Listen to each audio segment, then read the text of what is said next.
हाँ जी, नमस्कार। राधे राधे, जय श्री कृष्ण। कैसे हैं सब लोग? बढ़िया, मज़े में, आनंद में। चलिए, ईश्वर आप सबको हमेशा आनंद में रखें, खूब मज़े में रखें, खूब स्वाध्याय करें, खूब अध्ययन करें, खूब मेहनत करें।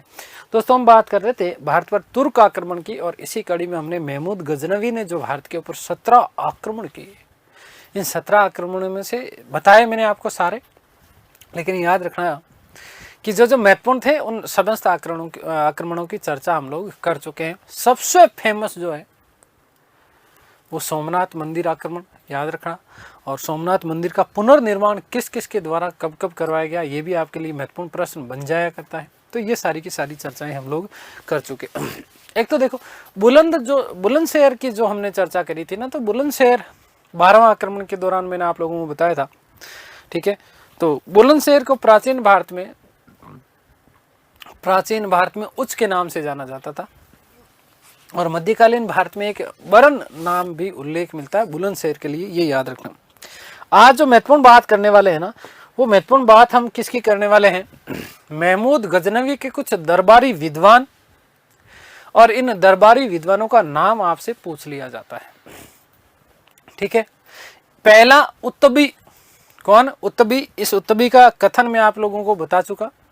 मैंने आपको कहा था कि उत्तबी ने कहा कि महमूद ने एक ऐसे शहर का वैभव देखा, जिसका ऐसा शहर देखा जिसका वैभव स्वर्ग के समान था, जिसका वैभव स्वर्ग के समान था। ये बात उत्तबी ने कही थी, और ये कौन से आक्रमण के लिए कही थी? मथुरा आक्रमण के लिए। मथुरा आक्रमण उसका 12वां आक्रमण था। ये चर्चा हम लोग कर चुके।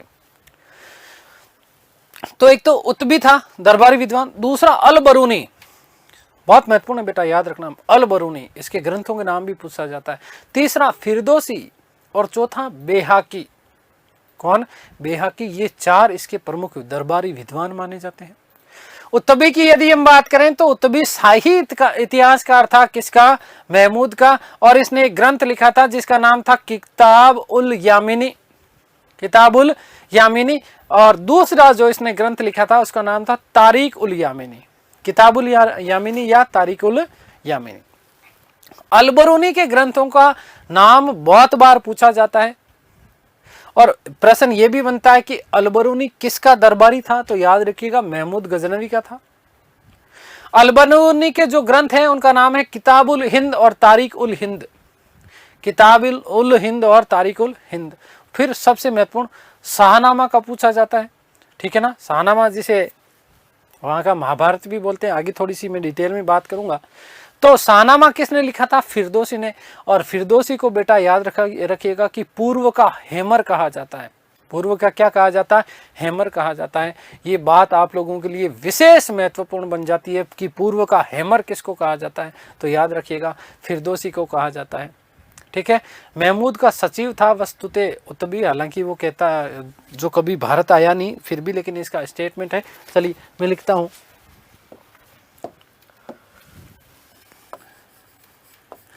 कि महमूद गजनवी के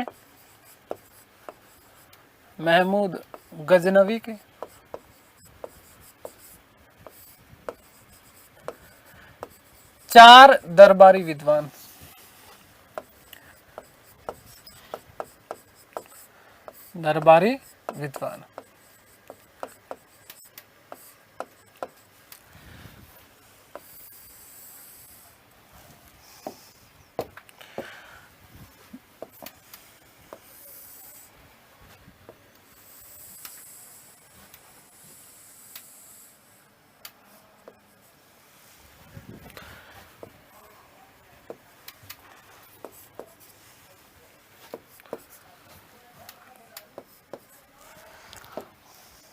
उत्तबी,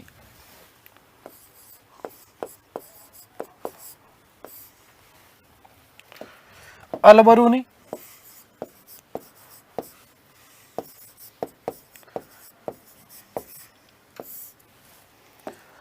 फिरदौसी,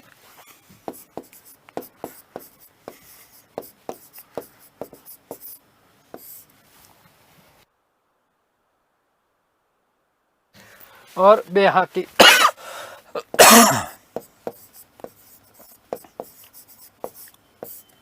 थोड़ी थोड़ी डिटेल दे रहा हूं यहीं पे आपको। उत्तबी शाही इतिहासकार था,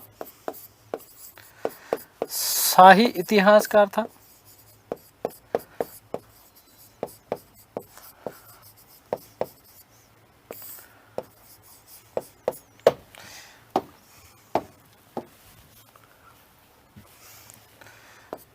यह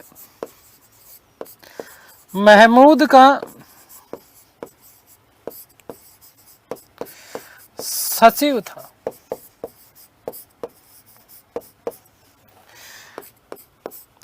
कभी भी भारत नहीं आया।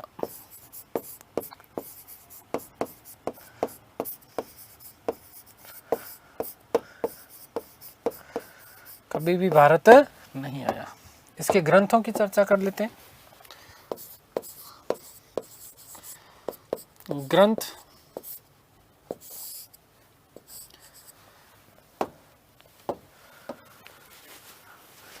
किताब उल यामिनी, किताब उल Yamini,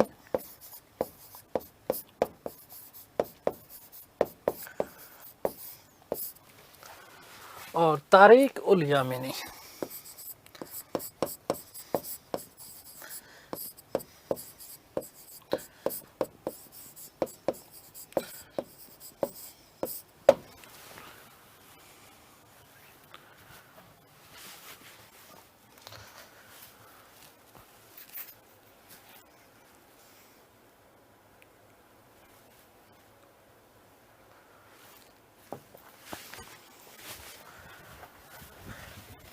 next number 2 Alberuni, most important है, याद रखना।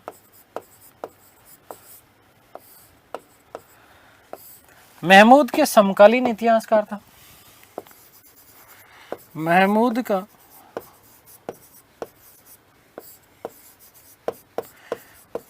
समकालीन इतिहासकार था।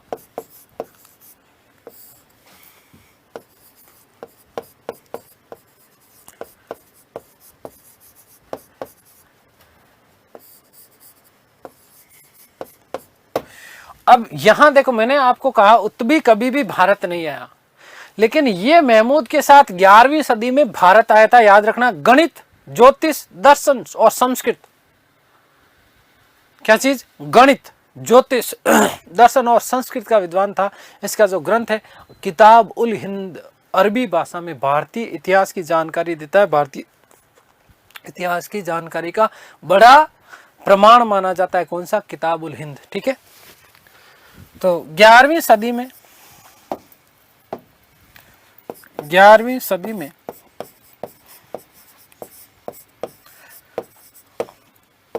महमूद के साथ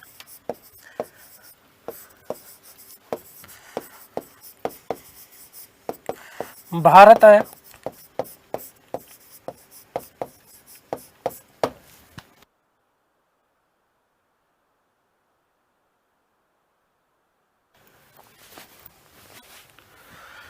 गणित, ज्योतिष,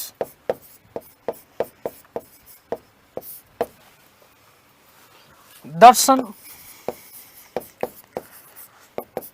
वे संस्कृत का विद्वान था। 11वीं शताब्दी का मतलब समझते हो ना?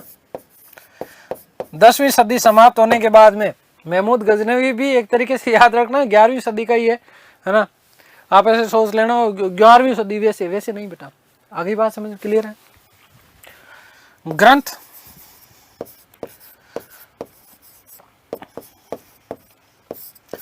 किताब उल हिंद, किताब उल हिंद,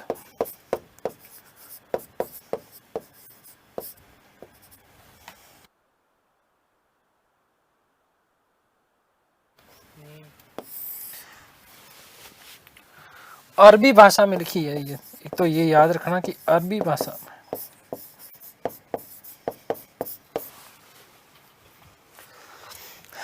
भारतीय इतिहास की जानकारी देता है। भारतीय इतिहास की जानकारी देता है।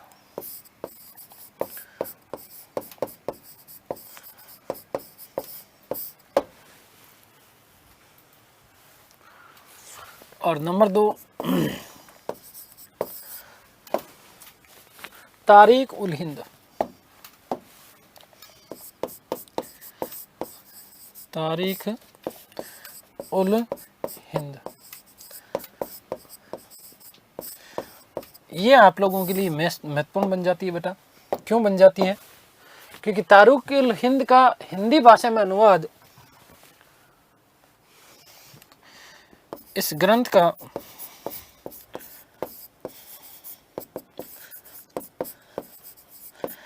हिंदी भाषा में अनुवाद, हिंदी में अनुवाद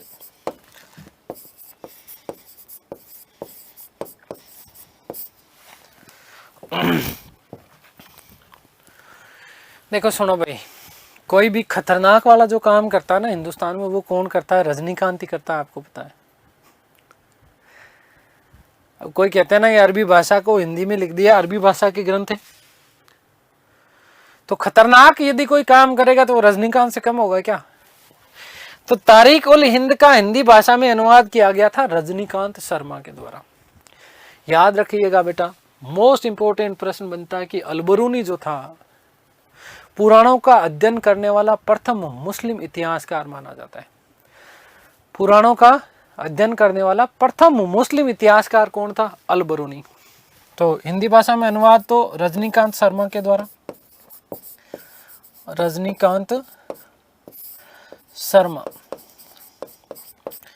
और एक नोट लगा के यहां पर लिख रहा हूं,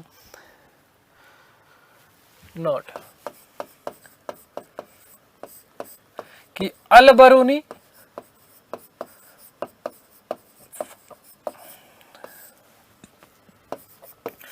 पुराणों का अध्ययन करने वाला, पुराणों का अध्ययन करने वाला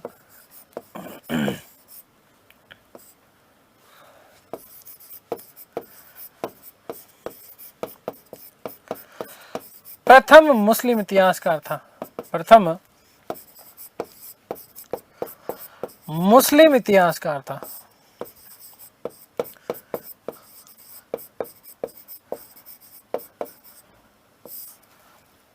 प्रथम मुस्लिम इतिहासकार था कौन? अलबरूनी।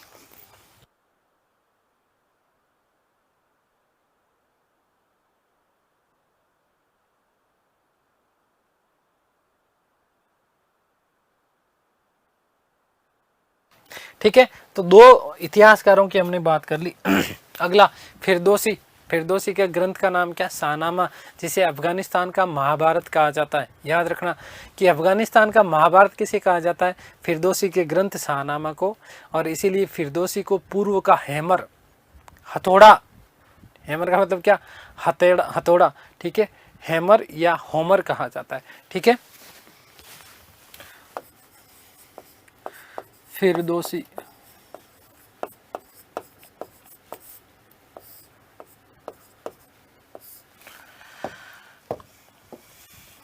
इसका ग्रंथ शाहनामा। याद रखना बेटा, शाहनामा को अफगानिस्तान का महाभारत कहा जाता है। अफगान का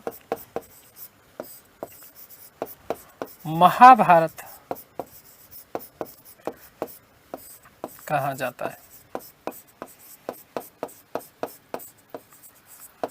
ठीक है, क्लियर। और फिरदौसी को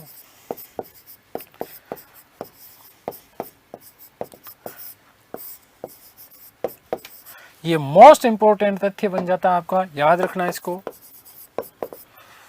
पूर्व का होमर, पूर्व का हैमर या होमर, हैमर या होमर कहा जाता है।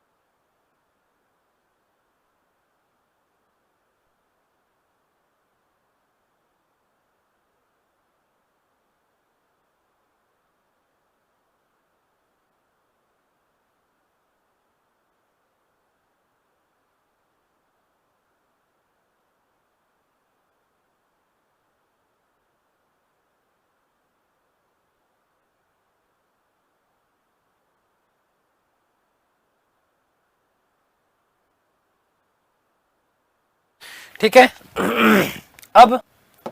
अब यहां से देखो आपका प्रश्न आना ही आना है, या तो फिरदौसी या फिर आपका प्रश्न आएगा बेहाकी से। बेहाकी जो कि महमूद का दरबारी कवि था, याद रखना, महमूद का दरबारी विद्वान था, महमूद के हमेशा साथ में रहता था। इसका ग्रंथ है तारीख ए सुबक्तगीन। क्या है?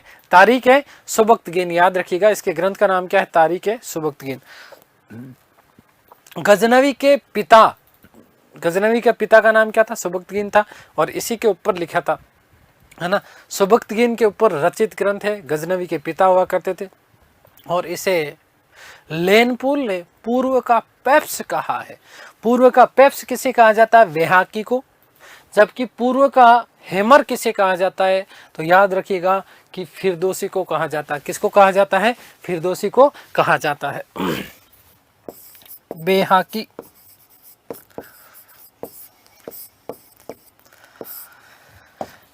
याद रखिएगा कि यह महमूद का दरबारी विद्वान था, दरबारी कवि था। महमूद का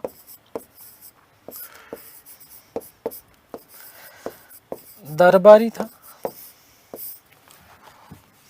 कवि था, जो हमेशा उसके साथ रहता था, हमेशा साथ रहता था।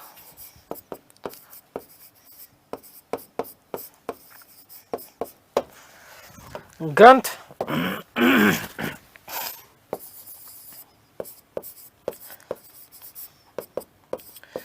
ग्रंथ का नाम याद रखिएगा, तारीख ए सुबक्तगीन। तारीख ए सुबक्तगीन, ठीक है। महमूद के पिता, महमूद के पिता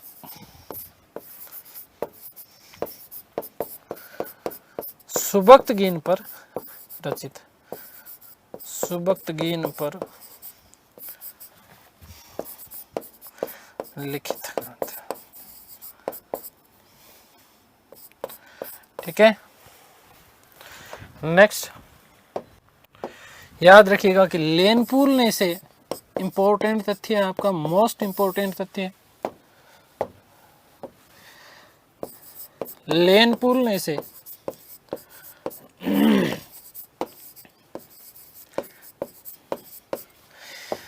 पूर्व का पेप्स कहा है।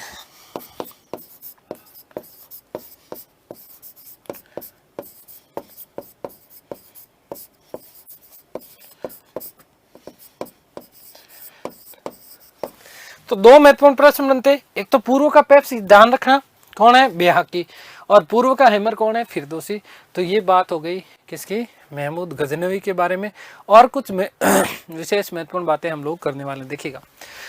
महमूद गजनवी विश्व का प्रथम ऐसा शासक था जिसने सुल्तान की उपाधि धारण करी। सुल्तान का मतलब क्या है? अब यहां से थोड़ा सा एक नई चीज आ गई, देखिएगा। महमूद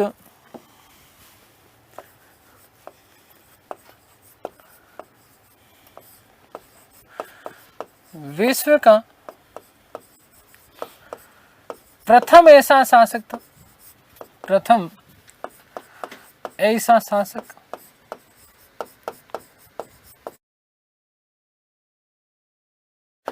जिसने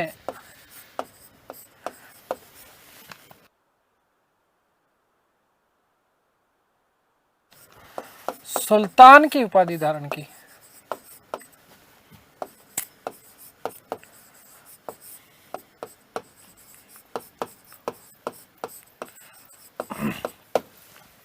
सुल्तान क्या है? देखो ध्यान से सुनना। सुल्तान का मतलब क्या बेटा? समझो,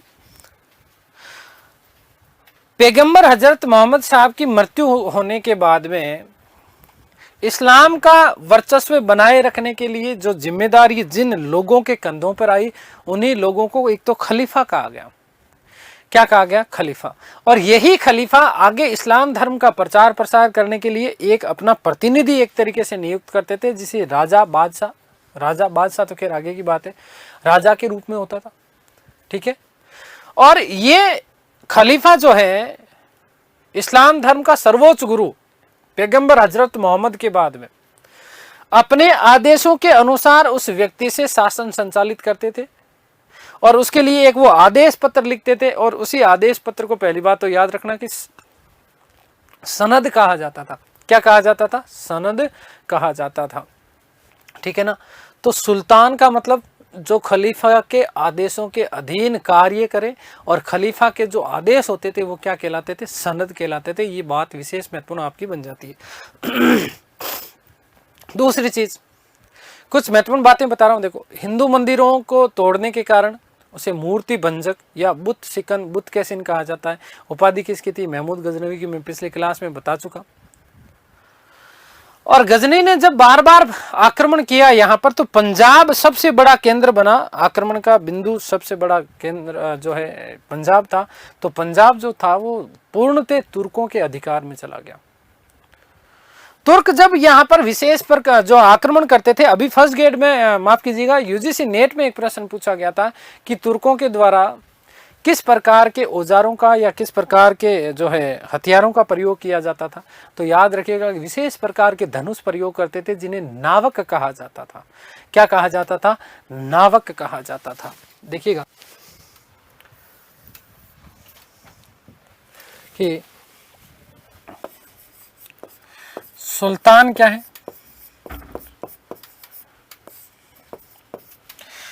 खलीफा के आदेश पत्र के अनुसार, खलीफा के आदेश पत्र,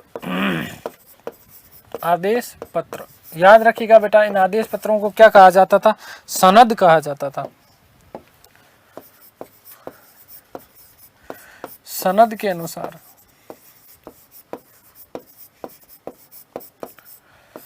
शासन संचालित करने वाले, शासन करने वाले प्रतिनिधि, करने वाले प्रतिनिधि।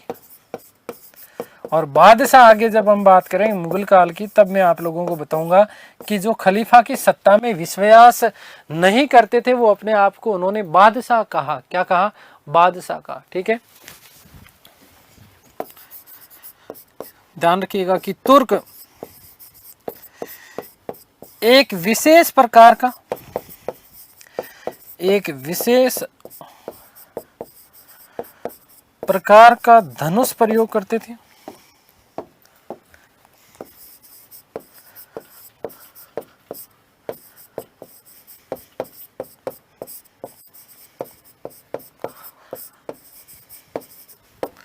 जिसे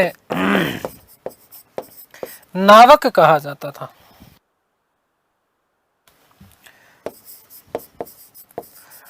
नावक कहा जाता था। ठीक है, तो ये सुल्तान वाला भी प्रश्न पूछा जा सकता है। ठीक है, आगे बात समझ में। याद रखना कि गजनी वंश का अंतिम जो शासक था उसका नाम था मलिक खुसरो। क्या नाम था? मलिक खुसरो। गजनी वंश का अंतिम शासक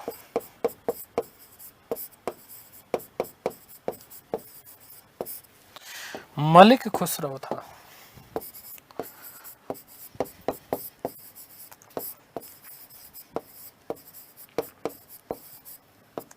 कौन था? मलिक खुसरो था। ये बात आप लोग विशेष रूप से ध्यान रखिएगा। तो ये आपका महमूद गजनवी आपका हो गया। अगला जो आया वो आया था वंश भारत में गौरी वंश। ठीक है ना, कौन सा? गौरी वंश। इसके बारे में हम लोग चर्चा कर लेते हैं।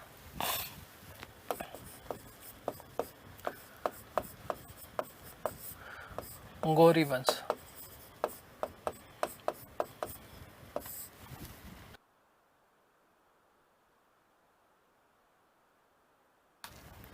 देखिएगा, गजनी वंश के पतन के बाद गजनी वंश के पतन के बाद में एक नए वंश का उदय हुआ, और उस वंश का नाम क्या था? गौरी था। मैंने अभी अभी आपको बताया कि गुजनी वंश का जो अंतिम शासक था उसका नाम था मलिक खुसरो। इस मलिक खुसरो को मोहम्मद गौरी ने कैद किया और कैद करने के बाद में 1192 ईस्वी में मार डाला। और मारने के साथ ही साथ एक तरीके से गौरी वंश का उदय हुआ है। गौरियों की यदि हम बात करें, गौरी है कहां के, तो गौरी कहां के, तो याद रखिएगा कि गौरी गोर के पहाड़ी क्षेत्र था। गोर पहाड़ी क्षेत्र है ना, गोर याद रखना, गोर पहाड़ी क्षेत्र गजनी और हेरात के बीच का जो क्षेत्र था, यहां पर निवास करती थी एक जाति थी जिसका नाम था गौरी।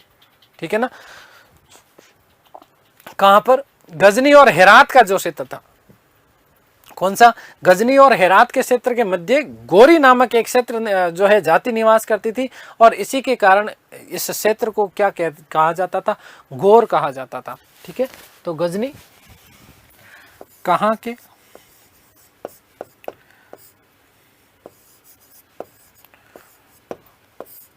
तो याद रखिएगा कि गौर नामक पहाड़ी क्षेत्र के थे।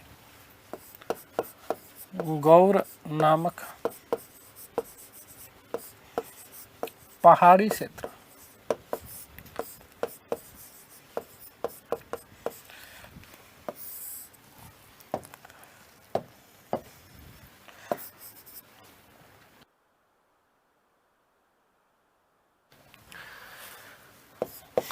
गजनी व हेरात के मध्य का क्षेत्र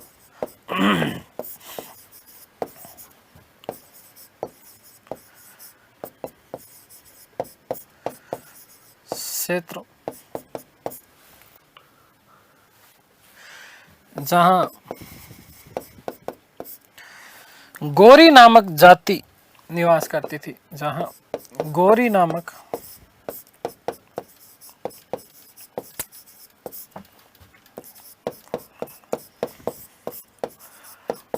जाति निवास करती थी।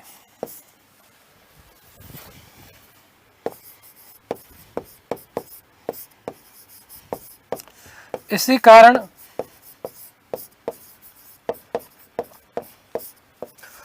इस क्षेत्र को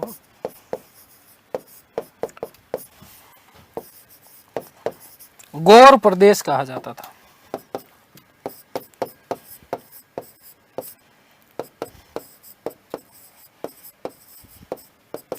क्या कहा जाता था, गौर प्रदेश कहा जाता था। ठीक है बेटा, अब देखो थोड़ा सा हम बात कर लेते हैं इसका उदय कैसे हुआ।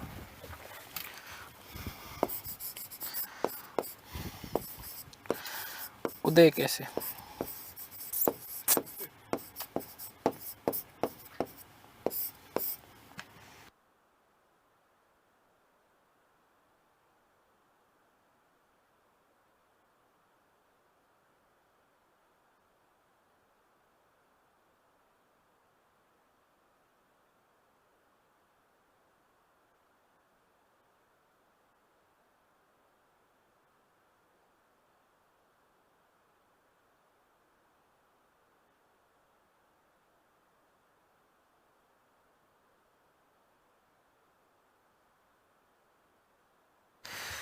देखिएगा उदय के पीछे कहानी एक छोटी सी क्या कहानी है कि 1155 ईस्वी में इस गौर क्षेत्र का एक व्यक्ति था और उसका व्यक्ति का नाम था अलाउद्दीन हुसैन।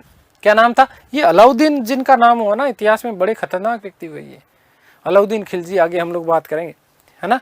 तो गौर का एक व्यक्ति था जिसका नाम था अलाउद्दीन हुसैन। इस अलाउद्दीन हुसैन ने गजनी के ऊपर आक्रमण किया और गजनी के ऊपर आक्रमण करके गजनी को बहुत बुरी तरीके से लूटा। लूटने के बाद इन गजनी के क्षेत्रों में आग लगा दी। किसने, अलाउद्दीन हुसैन ने। इसीलिए अलाउद्दीन हुसैन को जहान ए सोज या साथ में एक शब्द मिलेगा जहां सोज, अर्थात विश्व को जलाने वाला या जहान में आग लगाने वाला कहा जाता है। किसको, अलाउद्दीन हुसैन को। किसको, अलाउद्दीन हुसैन को। 1163 ईस्वी में एक घटना, गयासुद्दीन मोहम्मद बिन शाम, छोटा सा नाम है, ज्यादा बड़ा नाम नहीं है, गयासुद्दीन मोहम्मद बिन शाम, गजनी के पास गौर नामक स्थान पर एक जो है एक नई रियासत की स्थापना की। गजनी के पास में गौर नामक रियासत की स्थापना की थी। किसने, गयासुद्दीन मोहम्मद बिन शाम ने। और इसी गयासुद्दीन मोहम्मद बिन शाम का एक भाई था जिसका नाम था मुइजुद्दीन सिहाबुद्दीन मोहम्मद बिन साम, मुइजुद्दीन, सिहाबुद्दीन, मोहम्मद बिन साम। ठीक है ना, चार लोगों के नाम नहीं, एक ही नाम है बेटा। और यही व्यक्ति आगे चल करके कौन, मुइजुद्दीन, सिहाबुद्दीन, मोहम्मद बिन साम आगे चल करके मोहम्मद गोरी के नाम से विख्यात हुआ। किस नाम से, मोहम्मद गोरी के नाम से विख्यात हुआ था। ठीक है, उदय कैसे, तो याद रखिएगा कि 1155 ईस्वी में, नंबर 1, 1155 ईस्वी में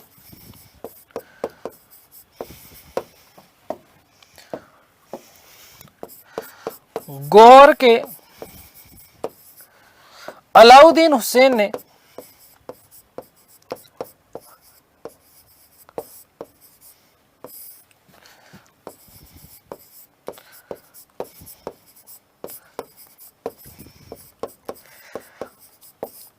गजनी पर आक्रमण कर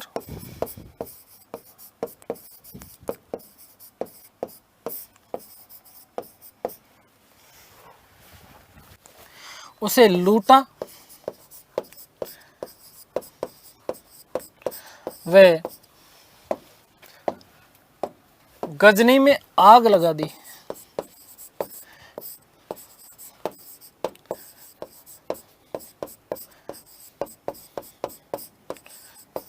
याद रखिएगा बेटा, स्टार बना के लिख रहा हूं कि अतः अलाउद्दीन हुसैन को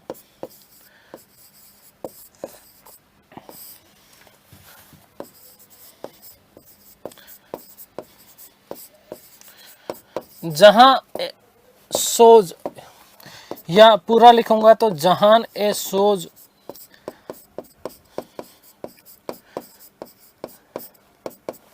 अर्थात विश्व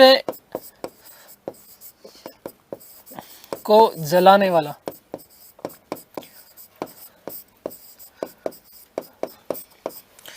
कहा गया है।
ठीक है, ध्यान दीजिएगा। 1163 ईस्वी में गयासुद्दीन मोहम्मद बिन साम गौर नामक स्वतंत्र रियासत की ये क्या करता है, स्थापना करता है। इसी का भाई था मुइजुद्दीन सिहाबुद्दीन मोहम्मद बिन साम, जो कि आगे चल करके मोहम्मद गोरी के नाम से क्या हुआ था, विख्यात हुआ था। उसके पीछे एक छोटी सी कहानी है। इसके 10 साल बाद इस गयासुद्दीन ने गिज के तुर्कों के ऊपर आक्रमण किया और गिज के तुर्कों पर आक्रमण करने के बाद में उन्हें गजनी से भगा दिया। और गजनी से भगाने के बाद में अपने भाई मुइजुद्दीन सिहाबुद्दीन मोहम्मद बिन साम को यहां का मतलब कहा गिज का शासक बना दिया, और यही आगे चल करके मोहम्मद गोरी के नाम से प्रसिद्ध हुआ। याद रखिएगा कि 1173 ईस्वी में 1173 ईस्वी में गयासुद्दीन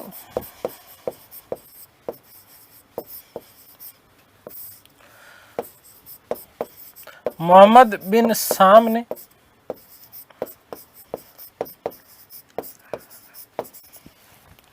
गिज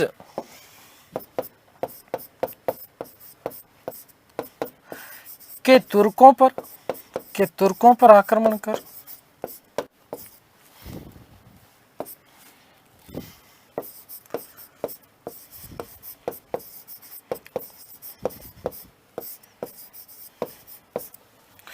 उन्हें गजनी से भगा दिया।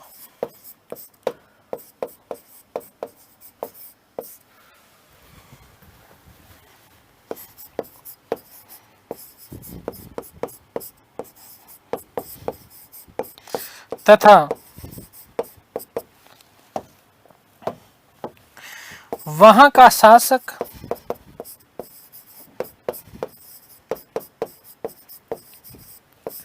अपने छोटे भाई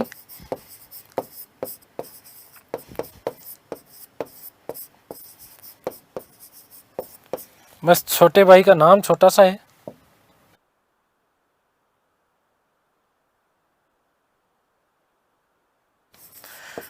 मुइजुद्दीन शिहाबुद्दीन मोहम्मद बिन साम, शिहाबुद्दीन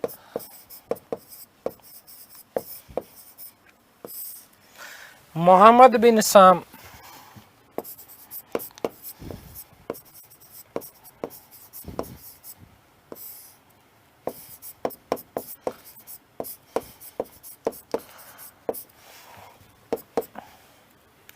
को बनाया। यही आगे चलकर मोहम्मद गोरी के नाम से प्रसिद्ध हुआ। यही आगे चलकर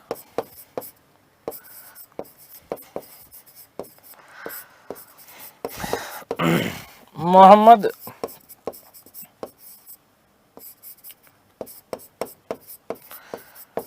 गोरी के नाम से विख्यात हुआ।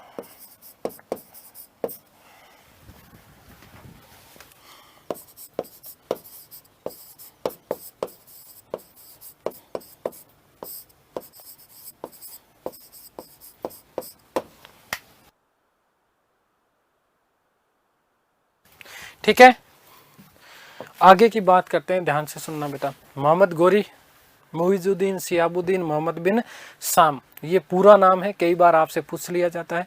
अब ये गोरी भारत के ऊपर क्या करता है? आक्रमण करता है। अब यहाँ से महत्वपूर्ण प्रश्न बनता है कि गोरी के आक्रमण के पीछे, भारत आक्रमण के पीछे क्या उद्देश्य क्या था? ठीक है, तो याद रखना कि भारत में साम्राज्य स्थापित करना चाहता था मोहम्मद गोरी। प्रथम ऐसा मुस्लिम शासक था जिसका उद्देश्य भारत में साम्राज्य स्थापित करना चाहता था। इसी उद्देश्य से उसने 1175 ईस्वी में भारत के ऊपर प्रथम आक्रमण किया, और प्रथम आक्रमण मुल्तान के ऊपर किया। उस समय वहां पर कर्माती वंश का मुस्लिम लोग जो थे, इनका यहाँ पर शासन हुआ करता था। इसमें गोरी विजय रहा। 1175 में भारत के ऊपर प्रथम आक्रमण करता है कौन? गोरी। ठीक है, तो गौरी के भारत आक्रमण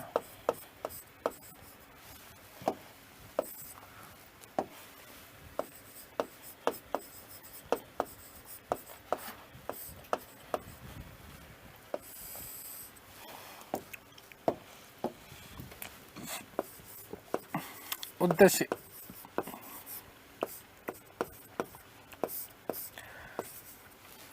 प्रथम ऐसा शासक, प्रथम मुस्लिम ऐसा शासक, प्रथम मुस्लिम शासक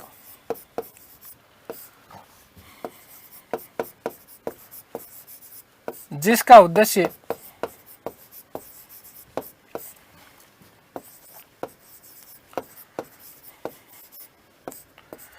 भारत में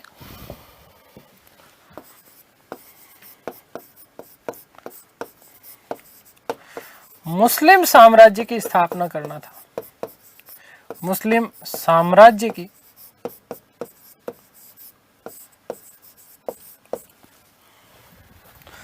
स्थापना करना।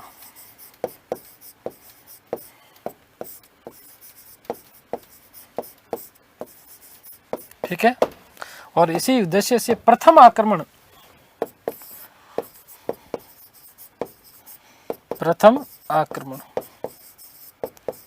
ये महत्वपूर्ण है आपका बेटा, याद रखना, क्योंकि प्रथम आक्रमण का समय पूछ लिया जाता है।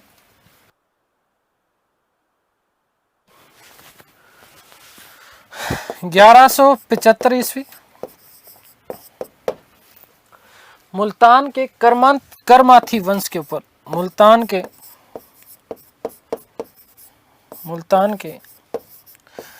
करमाथी वंश को पराजित किया। करमाथी वंश को पराजित किया।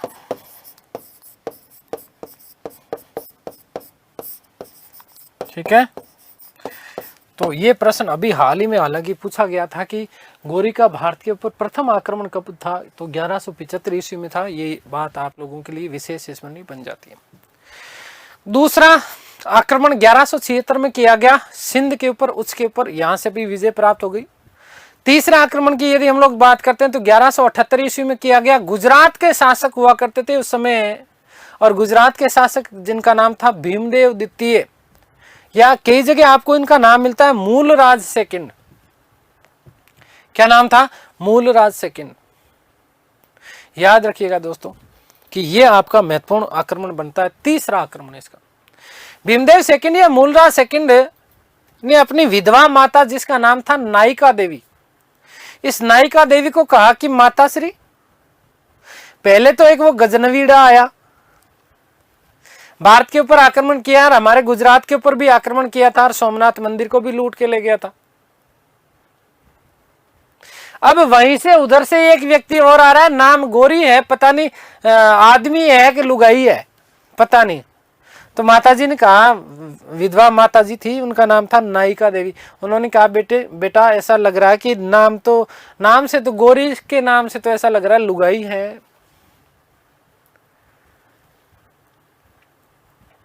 लेकिन जो भी है तू आने दे, मैं निपटा लूंगी।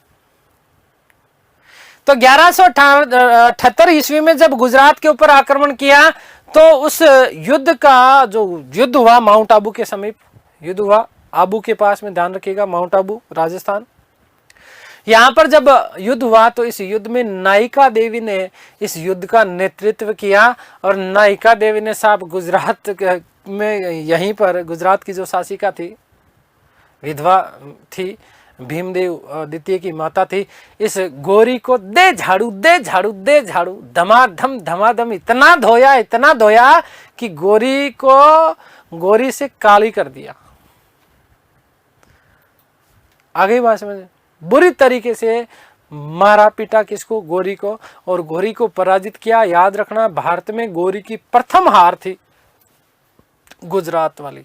ठीक है, तो याद रखिएगा। तृतीय आक्रमण, सीधा सीधा लिख रहा हूं,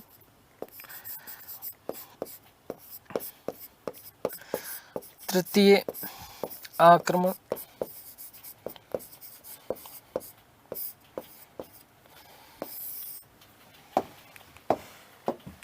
1178 ईस्वी में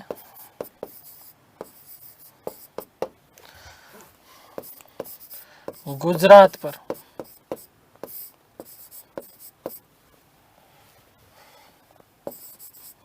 किया।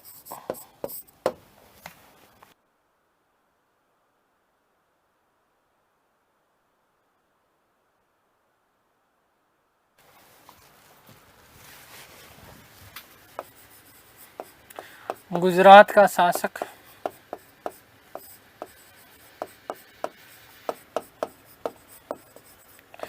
भीमदेव सेकंड,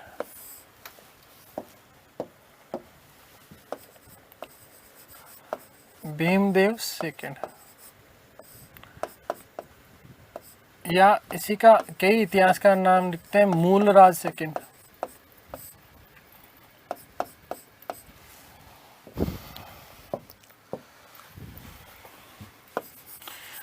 आबू के समीप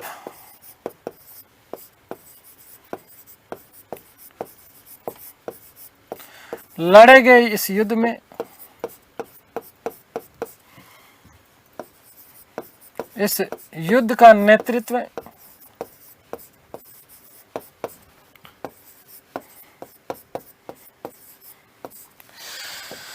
भीमसेन की विधवा माता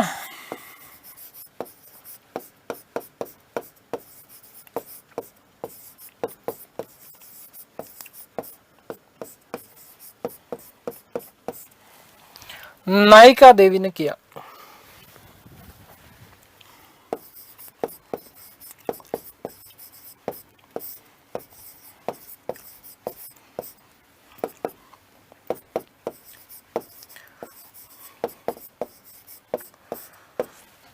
गौरी इस युद्ध में पराजित हुआ।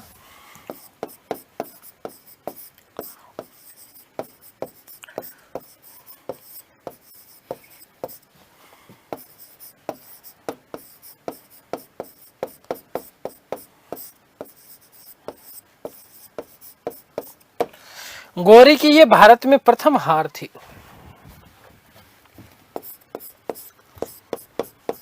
गौरी की भारत में यह प्रथम हार थी। ठीक है, इसलिए ये महत्वपूर्ण प्रश्न बन जाता है। ठीक है ना।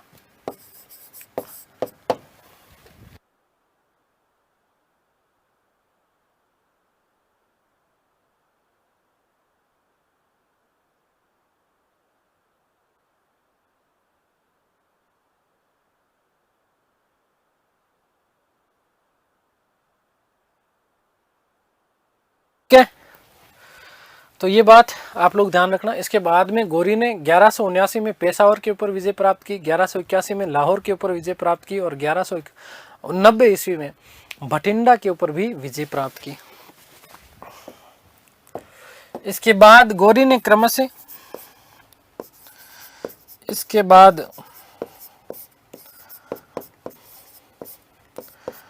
गौरी ने क्रमशः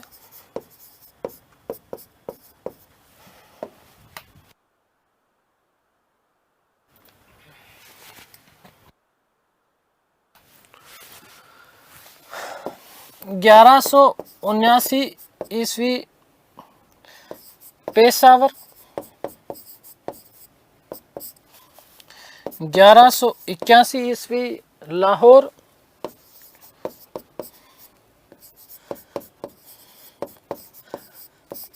और उसके बाद 1189 ईस्वी भटिंडा, 1189 ईस्वी भटिंडा पर विजय प्राप्त की।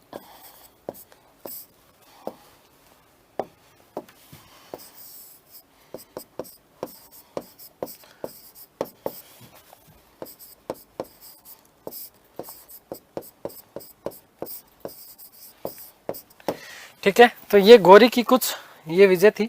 पहली हार याद रखना, आबू के युद्ध में पहली हार हुई है। उसके बाद सबसे महत्वपूर्ण युद्ध की बात करने वाले हैं बेटा, हम बात करने वाले हैं तराइन का प्रथम युद्ध, जो कि 1191 ईस्वी में लड़ा गया। सबको पता है कहाँ पर, हरियाणा करनाल थानेश्वर में भटिंडा के मध्य है। ये दिल्ली से लगभग 113 किलोमीटर उत्तर में स्थित है तराइन। ठीक है ना। शासक पृथ्वीराज चौहान तृतीय वर्सेज मोहम्मद गौरी। पृथ्वीराज चौहान ने मोहम्मद गौरी को छठ का दूध याद दिला दिया, नानी याद दिला दी मार मार के। आगे बात समझे। पृथ्वीराज चौहान इस युद्ध में विजय रहे। 7 करोड़ की धन संपदा इस युद्ध से प्राप्त हुई। किसको? पृथ्वीराज चौहान को। पृथ्वीराज चौहान की सबसे बड़ी महान भूल थी कि इस युद्ध में उन्होंने उस गौरी को जिंदा छोड़ दिया। इतिहासकार कहते हैं कि गौरी के साथ इस युद्ध का सबसे बड़ा कारण यह था कि पृथ्वीराज चौहान पंजाब के ऊपर अधिकार करना चाहता था। यहीं पर पृथ्वीराज चौहान के सेनापति, हालांकि राजस्थान इतिहास का विषय है, हमारे इतिहास का विषय है ही नहीं, जो है सेनापति कई बार पूछ लिया जाता, तो याद रखना खेत सिंह खंगार प्लस गोविंदराज प्लस खांडेराव। ठीक है, तो पानीपत का प्रथम युद्ध, माफ कीजिएगा, तराइन का प्रथम युद्ध, तराइन का प्रथम युद्ध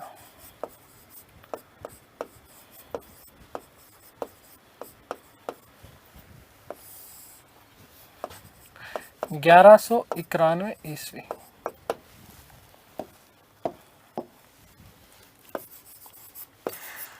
पृथ्वीराज चौहान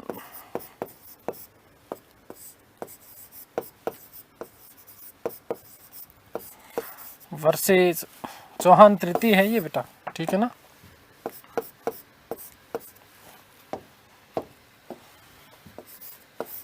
वर्सेस मोहम्मद गोरी।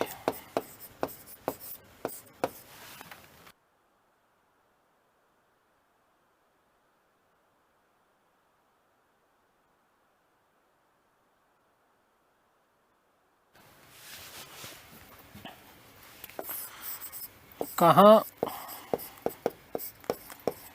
तो हरियाणा करनाल, हरियाणा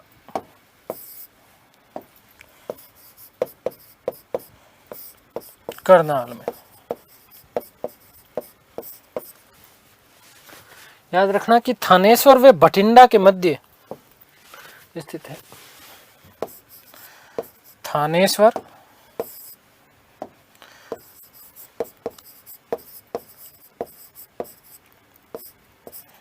व बठिंडा के मध्य।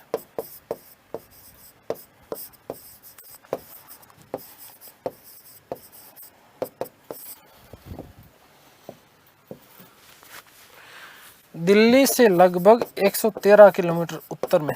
दिल्ली से, ये बात मैं इसलिए लिख रहा हूं क्योंकि कंट्रोवर्सी बहुत होती है यहाँ पर। 113 किलोमीटर उत्तर में स्थित है।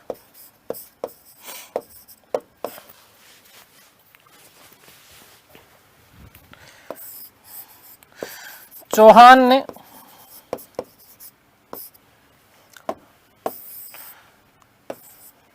कारण की बात कर लेते हैं। कारण क्या था? तो चौहान पंजाब के क्षेत्रों पर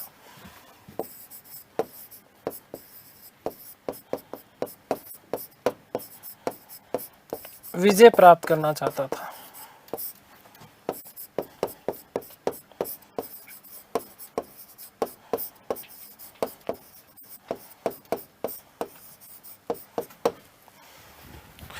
चौहान ने इस युद्ध में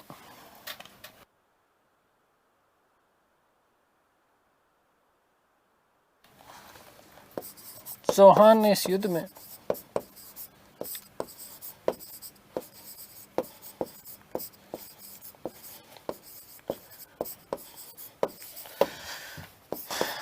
'गोरी' को पराजित किया।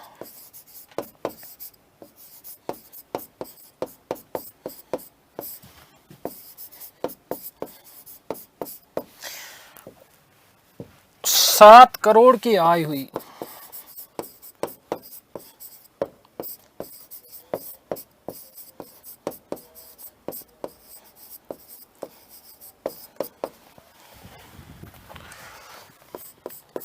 गोरी को जिंदा छोड़ना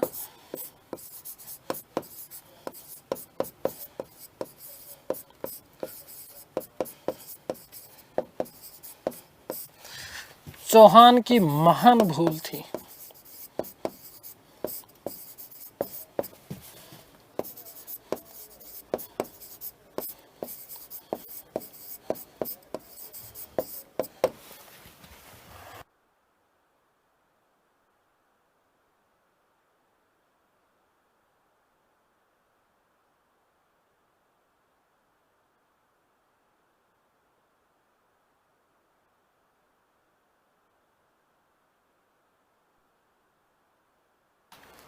ठीक है, नेक्स्ट तराइन का द्वितीय युद्ध।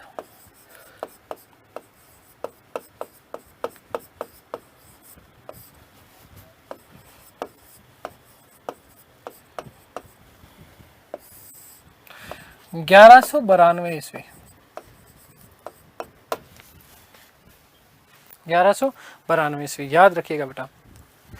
इस युद्ध से पूर्व हालांकि गौरी पराजित होकर के गया था बहुत बुरी तरीके से, लेकिन युद्ध से पूर्व गौरी ने अपने एक दूत जिसका नाम था किवाम उल मुल्क, क्या नाम था, किवाम उल मुल्क को भेजा चौहान के पास में। चौहान के पास में भेज करके उसको कहा कि चौहान को बोल दे या तो अधीनता स्वीकार कर ले और या फिर युद्ध होने के लिए तैयार हो जा।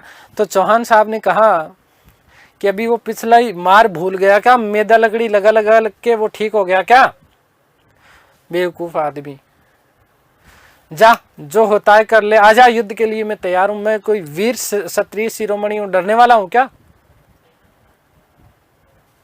तो किवामुल मुल्क वापस चला जाता है।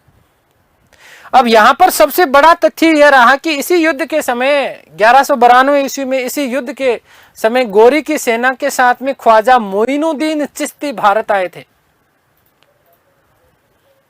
ये ख्वाजा साहब का शायद आशीर्वाद ही था जिसके कारण गौरी वीर क्षत्रिय शिरोमणि पृथ्वीराज चौहान को पराजित करने में सफल हो जाता है और उन्हें कैद कर लिया जाता है।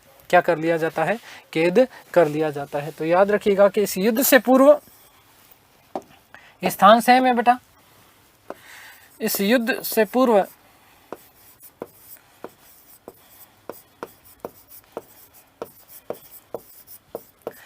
गौरी ने अपने दूत,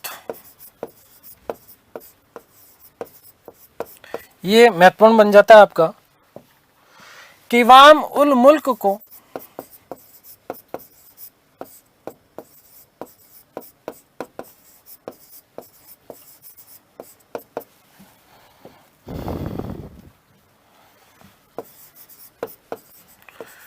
चौहान के पास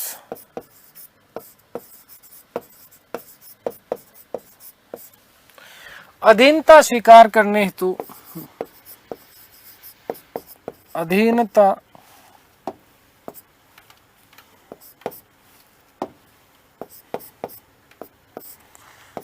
स्वीकारने हेतु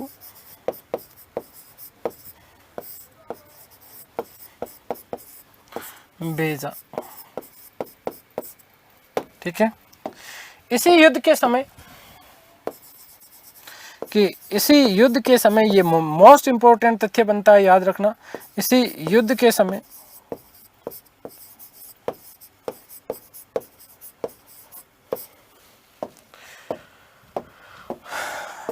गौरी की सेना के साथ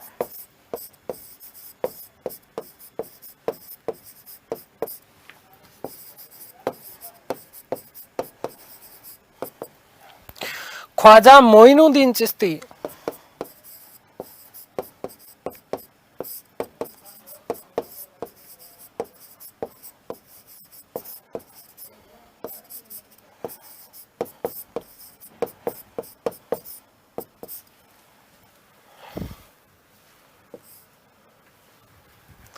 भारत आए।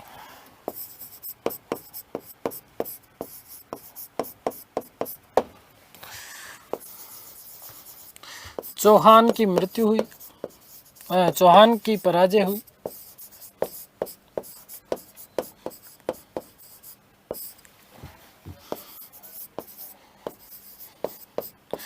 गौरी ने कैद कर लिया।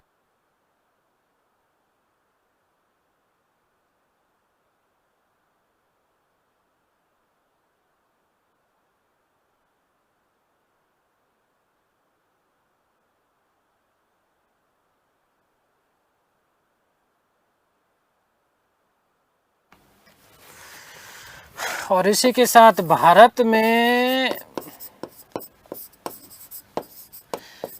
तुर्की सत्ता की स्थापना हो गई।